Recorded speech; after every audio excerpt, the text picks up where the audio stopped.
This is a video that has been created for my Engineering 1332 students at Oklahoma State University, and it is an example problem from a dynamics course, and we're going to use this example problem to look at applying MathCad to typical homework problems. So this is actually a fairly simple dynamics problem.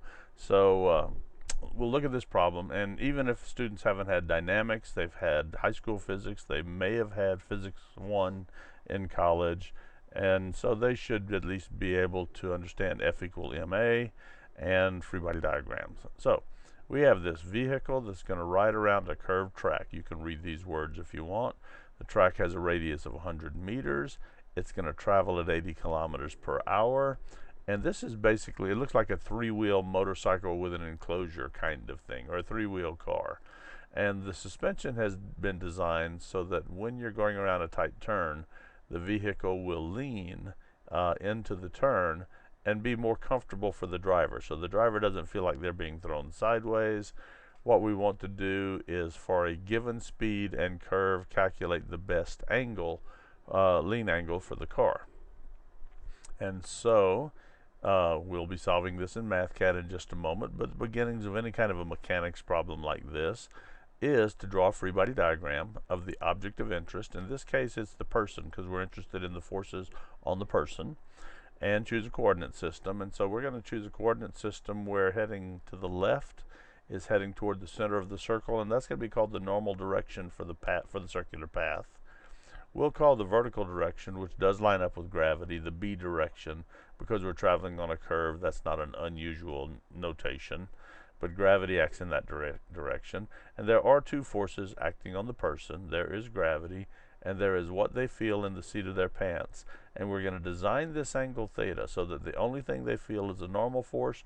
The person will feel no sideways force in the seat of their pants to hold them into the car. And we want to choose the angle that makes that true. And so what I have here is the problem statement, the picture of the free body diagram, and the author's solution from the dynamics textbook. Let's pretend that we're solving this for ourselves, and we're going to use MathCad to solve this for ourselves. So what I'm going to do first of all, and I'm looking at this with an Adobe PDF viewer, and there's something called a Snapshot Tool, so I've turned that Snapshot Tool on. It's a very handy thing to be able to steal pieces out of PDF documents. So I'm going to highlight that region, and now I've got MathCad sitting behind the scenes here, and I'm going to paste in that problem statement, and with a couple of clicks I can bring up some handles, make it a bit smaller, make it about the right size, because this is our full page width. So I've pasted in the problem statement. I will go back and I will steal the picture and go back to MathCad, and I will paste in the picture, but it's too big, so I'm going to drag it a little bit first of all, scroll a little bit, a couple of clicks, make the picture smaller, and then place the picture over here. Now one of the things I want to show, if I happen to place the picture partly in front of the text, then the picture covers the text, and that doesn't look good. On any objects in MathCad, you can decide what's in front. So I'm going to right click on the picture, and I'm going to say send that picture to the back. And now I can have the text sitting on top of the picture and causing no harm. I'm going to get rid of a little bit of extra space right here. And so now I've got the problem set up. And if I were solving homework problems in MathCad, I would attempt to put problem statement and maybe the picture into the MathCad document if I can. Let's see, we certainly need to leave space though to put our name on this thing. So ENGR 1332, oops, my cursor did something funny. ENGR space 1332 RD Tallahassee. Let's drag that down just a touch. I actually use the cursor to move it down. Okay, now to solve a homework problem, we would often have, say, given data and constants. And in this case, reading the problem statement, we have a radius of curvature that we could do this lots of different ways. In dynamics, the radius of curvature is also often given with the Greek character rho. I know that I can type a rho by hitting R, and we learned earlier that a control G turns a character from English into Greek. So rho colon equal to, it was 100 times m, where m is meters. And our velocity was given as v colon equal to 80 times kilometers per hour. And units of, and I'm using units in this thing, although I typed that wrong, kilometers per hour. Okay. But if I hit the equal sign, I see that MathCad does a conversion, and 80 kilometers per hour internally is really stored as 22.2 meters per second, and actually that's preferable. So we see some benefit of MathCad units is it is going to just take care of the units for us. Otherwise I'd have to do a little bit of math, as is shown in the solution where we turn v is 80 kilometers per hour into 1,000 meters per kilometer, and 1 hour is 3,600 seconds to get the 22.22 meters per second. MathCad does it automatically for us. That's kind of nice. So we have radius, we have the velocity, that was the given data. There's one other piece of data that we're going to need, and that's the gravitational constant. There is a value of g built in, and if we print it out, it is 9.81 meters per second squared. But in an awful lot of problems, we end up changing it when we're working in English problems. So I like to use GC as the name. It's just sort of my habit. Colon equal to 9.81 times meters per second squared. There's our given data.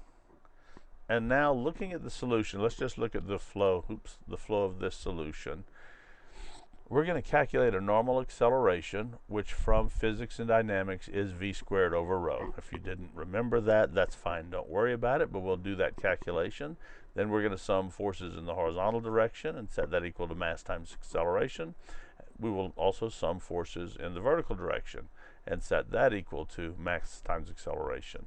So let's first, according to this, calculate the normal acceleration. So and might as well put some labels on this thing to help people understand it. So calculate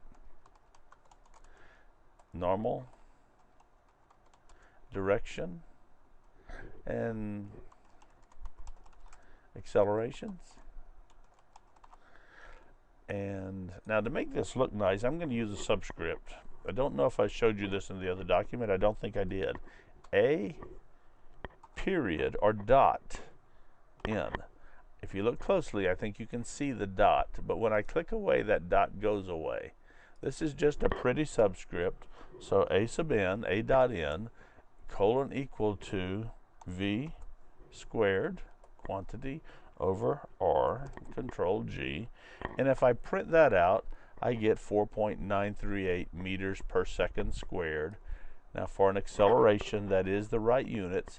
So it took the velocity information and the rho information. Both of those have appropriate units, and it gave appropriate units for the acceleration. And we do see that we are matching the value that was calculated by the author. Now we'll sum forces using the free body diagram, which I'm about to go steal from this solution, and paste in right here. And I need to reduce it in size.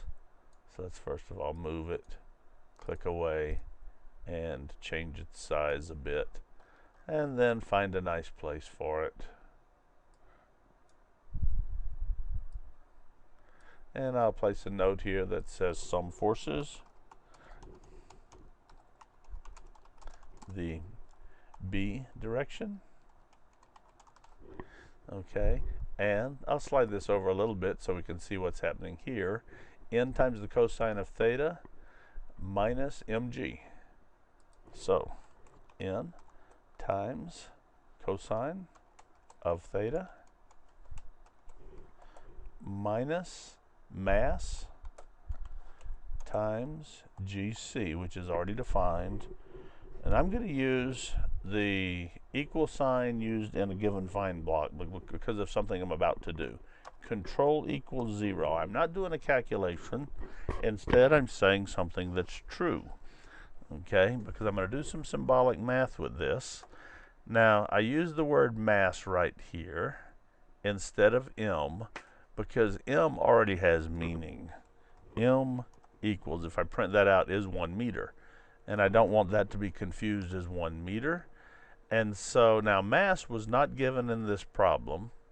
And if it wasn't given, that pretty much has to mean that the problem solution is independent of the mass. And that's true. The angle for the car will be the same regardless of the mass of the driver. And when that's true, just to be safe, I'm going to say mass colon equal to 1, but I'm going to give it the right units, which is kilogram. That way the units in the equations will work out.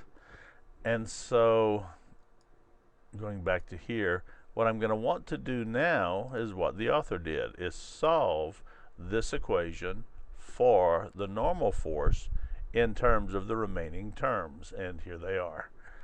To do that in MathCad, I didn't show you this in the other document, I'm going to highlight in an equation that involves the bold equal sign the variable that I want to solve for, and I'm going to come up here and go symbolics, variable, solve.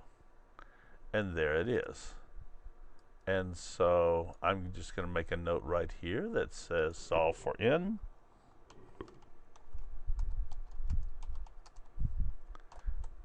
Okay, and this is what we get. And I can drag that wherever I want. Let's see, I didn't really talk about free body diagram. Forces in the vertical direction, or this B direction, would be gravity acting downward, mg, and a component in cosine theta of this normal force. Now we will sum forces in the n direction. And the only forces acting in this left-right direction would be the small component of the normal force. Looking over here at the solution, that will be, well, they don't show it well actually. This quantity is n. They've already done the substitution. N sine of theta equal mass times acceleration. Let's type that in. N times the sine of theta. Bold equals, control equals, mass times a dot n. Enter. And now what I want to do is I want to substitute this for n. So I will say substitute. Actually, I'm just typing a label for n. And I will take this quantity and highlight it all, and I will copy it to the clipboard. Then when I highlight n, I'm going to say substitute what's on the clipboard for that variable n everywhere it appears in the equation. So symbolics, variable, substitute, and it gives me the answer. It gives me the equation modified where I have substituted this quantity for n. Now here's the nice part. Final thing I want to do is take this equation, see the sines and cosines. I want to solve this equation for theta. I will highlight the variable theta. Symbolics, variable, variable, solve. It thinks a little while, and it says there are two answers that involve an inverse tangent. No surprise there. I can take this, I can put an equal sign at the end of it, and since I know all these values, it can give me numerical answers, and these are angles in radians. I'd rather print them out in degrees, and so I will put in the units box DEG, and it says there are two answers that it turns out are 180 degrees apart, which makes sense. And we're going to take the positive answer as our final answer and accept that the angle of 26.72 is the right answer, which of course matches the author's answer over here. And so what we might do is simply type out the final answer, theta equal to 26.72 times degrees. And in other problems, we might want to take that angle and do some other calculations. Okay, so this is an example problem in an area that mechanical engineers will and aerospace engineers will eventually become very comfortable with, a subject called dynamics. And we have taken a fairly straightforward, simple problem in dynamics that has just a little bit of algebra, and we've used MathCad to create the solution.